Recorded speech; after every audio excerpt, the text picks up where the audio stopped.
cái đồng tiền mà bất chánh ấy, mà mình làm ra mà khi mà mình biết đồng tiền bất chánh ấy, thì mình không có đem bố thí cúng dường cho nó bất tịnh ấy, chả có phước gì. Nhưng mà nếu mà mình không biết ấy, đem ra thì nói chung là nó cũng tốt đẹp hơn là khi không đem ra làm thiện bố thí ấy. Tại vì đồng tiền bất chánh kiếm ra thì nó là độc ác ở trong đó. Mà những cái người mà tu hành gìn giữ giới có công đức mới tiêu hóa được, chứ những cái người mà bình thường không đủ thì cũng chả tiêu hóa được cái đồng tiền bất chánh. Chẳng hạn như giờ mà một người mà bảo vì con đi khất thực hay là người tu hành đấy, nhưng mà người kia giết vì mình mà đi giết con trâu đó để lấy cái thịt trâu cho mình ăn thì cùng mình cùng con cũng không ăn được, bất chánh ấy.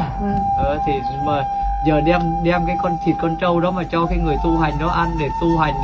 để kiếm phước thì lại chả có phước gì nữa. Tại vì cái người đó mà để giết hại con trâu ấy thì cũng lại chả cái